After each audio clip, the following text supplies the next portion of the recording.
ایک بات اور عرض کر دوں، اہل سنت کا جو جمہور کا مسلک اور مذہب ہے وہ یہ ہے کہ انبیاء علیہم السلام کے بعد سب سے افضل ترین انسان صدیق اکبر رضی اللہ تعالیٰ عنہ ہیں، ان کے بعد عمر فاروق ہیں، ان کے بعد عثمان غنی ہیں، ان کے بعد مولا علی کرم اللہ وجہہ الکریم ہے۔ یہ جمہور کا فیصلہ ہے، اور یہ جو انہوں نے فیصلہ کیا ہے یا صحابہ کے مابین جو یہ باتیں ہوئیں، یہ اجتماعی اور مجموعی کمالات اور فضائل کے اعتبار سے۔ لیکن اگر جزوی فضیلتیں دیکھیں، کوئی ایک آدھ کمال، تو اس میں مولا علی کرم اللہ وجہہ الکریم کہ انبیاء علیہ السلام کو میں علیحدہ کر دیتا ہوں کہ ان کے لیے ایسی مطلب کوئی لفظ خدا نہ خواستہ نازیبہ نکلے کہ آدم علیہ السلام سے لے کر قیامت تک جو فضیلت اللہ نے بعض فضیلتیں حضرت علی کو عطا فرمائی، کسی کو نہیں عطا فرمائی۔ اس میں سب سے بڑا ایک انعام جو اللہ نے حضرت علی کو عطا فرمایا وہ 7 سال کی عمر میں ایمان قبول کرنا تھا، اسلام قبول کرنا۔ سرکار نے قریبی رشتہ داروں کو جمع کیا اور ان کے سامنے اسلام کو پیش کیا، سب بیٹھے رہے، بڑے بڑے سردار بھی تھے، کفار تھے، مولا علی کھڑے ہو گئے، چھوٹے سے ہیں درمیان میں کھڑے ہو گئے، عمر میں کم ہیں لیکن شعوری بلوغت کا عالم یہ ہے کہ جہاں بالغ نہیں پہنچ سکا وہاں یہ نابالغ پہنچا، یہ حق پر ہیں، کھڑے ہو گئے، میں بیعت کروں گا۔ سرکار نے فرمایا آپ بیٹھ جائیں، چھوٹے تھے نا، آپ بیٹھ جائیں۔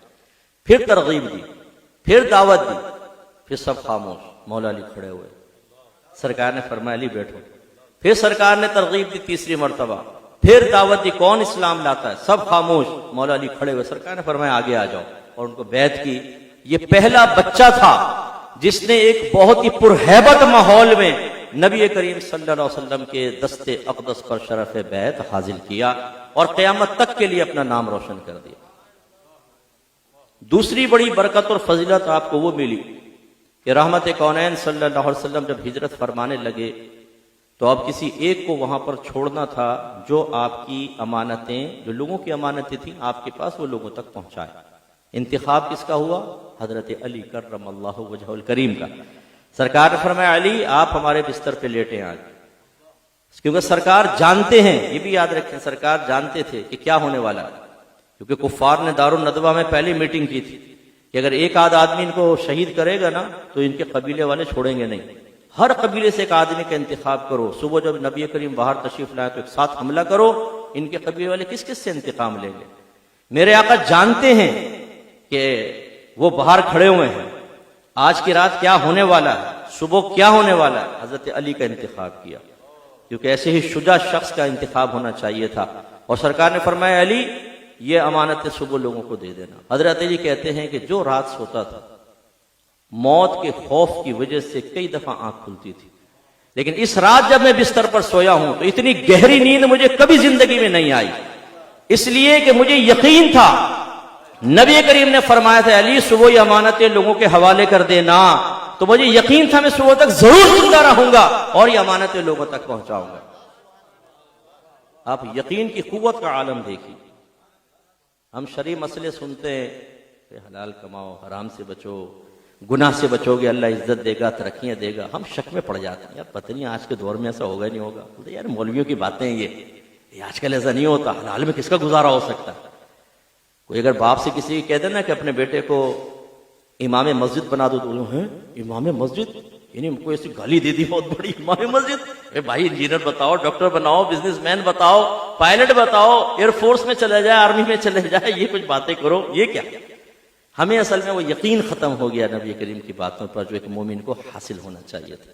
مولا علی کا یقین دیکھیے، اور پھر یہ فضیلت تو کسی کو حاصل نہ ہو سکے کہ نبی کریم صلی اللہ علیہ وسلم نے شہزادی کونین، تمام عورتوں کی، دنیا کی عورتوں کی بھی سردار اور جنتی عورتوں کی بھی سردار، وہ صاحبزادی آپ کے عقد میں دی ہیں۔ پوری کائنات میں جتنے بھی انسان ہیں ان کی نسلیں باپ سے چلتی ہیں، لیکن میرے آقا کی نسل بیٹی سے چلی، اور وہ بیٹی کی نسل کس سے چلی ہے حقیقتاً آپ دیکھیں تو مولا علی کرم اللہ وجہہ الکریم، گویا کہ مولا علی کی نسل کو سرکار نے اپنی اولاد قرار دیا۔ یہ شرف کسی کو حاصل نہ ہو سکا۔ اسی طریقے سے خیبر کا قلعہ فتح کرنے کی جب باری آئی، بڑے بڑے جلیل القدر صحابیوں نے، اصحاب رسول نے ٹرائی کی لیکن ناکامی، کیونکہ وہ بڑا مضبوط قلعہ تھا، یہود اس میں بڑی مستحکم تھے۔ تو پھر میرے آقا صلی اللہ علیہ وسلم نے اعلان کیا کہ کل میں علم ایک ایسے شخص کو دوں گا، اللہ تعالیٰ اس کے ہاتھ پر خیبر کے قلعے کو فتح فرمائے گا، اور اللہ تعالیٰ اور اس کا رسول اس سے راضی۔ جب یہ معاملہ ہوا، اب صحابہ کو نیند کیا آنی تھی رات میں بتائیں؟ اتنا بڑا انعام، کیونکہ اللہ کے نبی جب فرما دیں کہ اللہ اس کا رسول اس سے راضی، تو بس یہ تو گارنٹی ہے، یہ تو ایک حتمی جنتی ہونے کی گارنٹی سرکار نے دے دی۔ اب دیکھیں نا، یقین کامل کا یہ معاملہ ہے نا کہ حضرت ابن عباس رضی اللہ تعالیٰ عنہ ایک صحابی سے کہتے ہیں، ساتھی سے، کیا میں تجھے ایک جنتی عورت نہ دکھاؤں؟ اس نے کہا دکھائیے۔ فرمایا وہ جو سیاہ عورت ہے، حبشن، یہ نبی کریم صلی اللہ علیہ وسلم کی حیات طیبہ میں آپ کے پاس آئی تھی اور آ کے عرض کی تھی، یا رسول اللہ مجھے مرگی کا دورہ پڑتا ہے اور میں گر پڑتی ہوں تو میرا ستر کھل جاتا ہے، آپ دعا فرمائیں کہ اللہ تعالیٰ مجھے اس سے نجات دے۔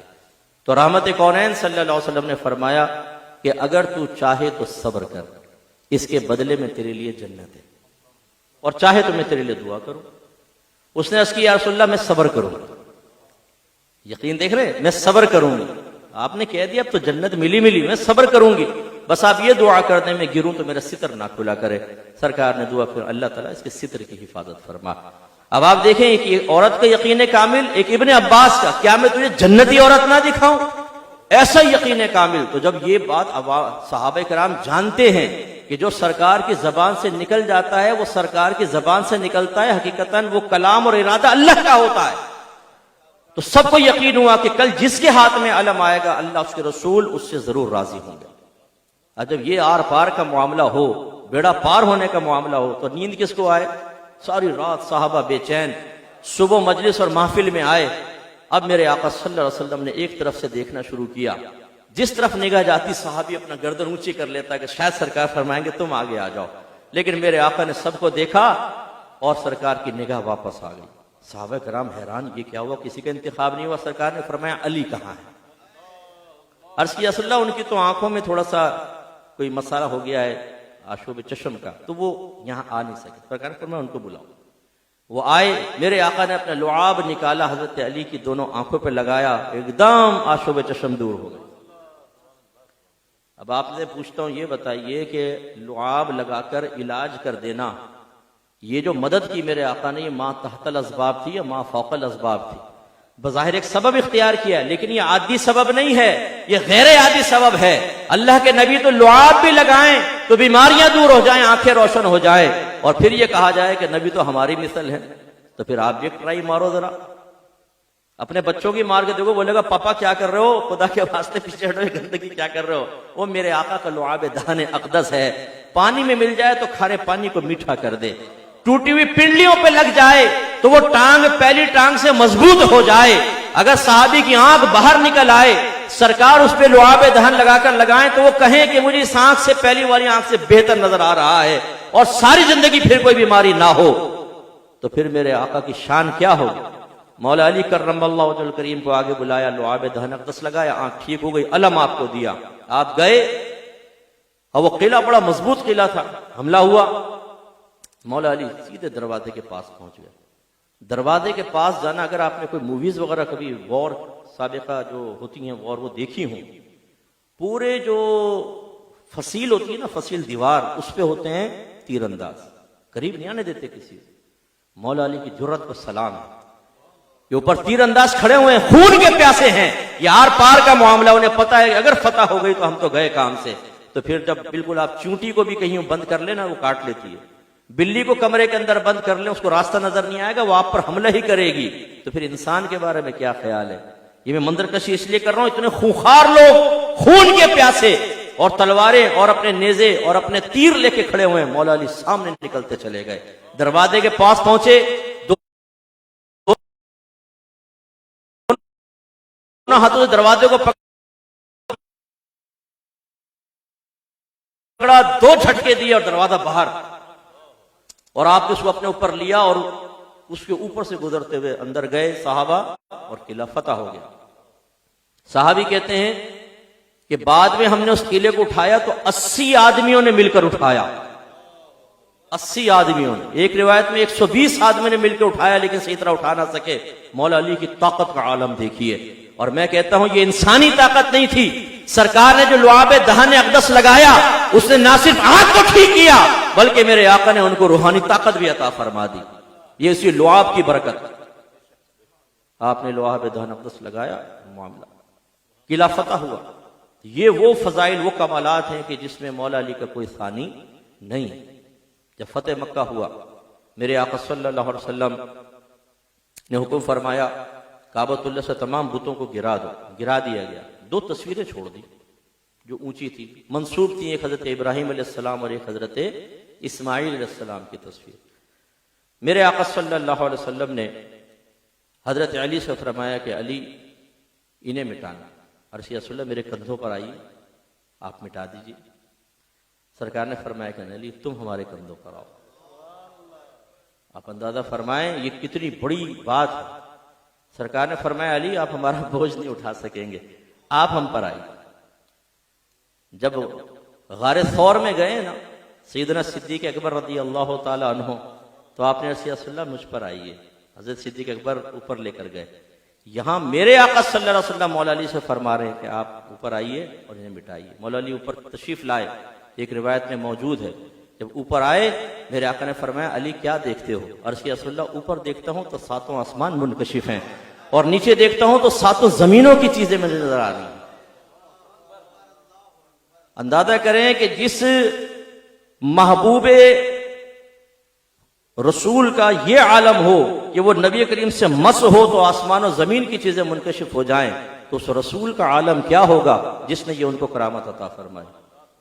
اس لیے مسلمانوں کا عقیدہ ہے کہ یہاں سے پکاریں وہاں وہ سنیں، کانے لالے کرامت پہ لاکھوں سلام۔ مانگیں گے مانگے جائیں گے، منہ مانگی پائیں گے، سرکار میں نہ لا ہے نہ حاجت اگر کی ہے، منگتا کا ہاتھ اٹھتے ہی داتا کی دین تھی، دوری قبول و عرض میں بس ہاتھ بھر کی ہے۔ میرے آقا صلی اللہ علیہ وسلم کی شان بڑی ہے اور وہ مولا علی کرم اللہ وجہہ الکریم کو سرکار نے عطا فرمایا۔ مشہور روایت من کنت مولاہ فعلی مولا، جس کا میں مولا ہوں علی بھی اس کا مولا ہے۔ لفظ مولا ایک مشترک لفظ ہے جو کئی معنی کے لیے استعمال ہوتا ہے۔ یہ آزاد کرنے والے آقا کے لیے بھی ہوتا ہے، جس کو آزاد کیا گیا اس غلام کو بھی مولا کہتے ہیں، مولا کے مولا کو بھی مولا کہتے ہیں، اور مولا کے مولا کو اوپر چلے جائیں تب بھی مولا کہتے ہیں مددگار کو، مولا کہتے ہیں محبت رکھنے والے کو، مولا کہتے ہیں مضبوط انسان کو، بہت سارے اس کے معانی ہیں۔ لہذا سرکار نے ارشاد فرمایا علی جس کا میں مولا ہوں آپ بھی اس کو مولا ہیں، گویا کہ جس کا میں مددگار آپ بھی اس کے مددگار، جس کا میں آقا آپ بھی اس کے آقا۔ یہ بڑی شان ہے مولا علی رضی اللہ تعالی عنہ کی۔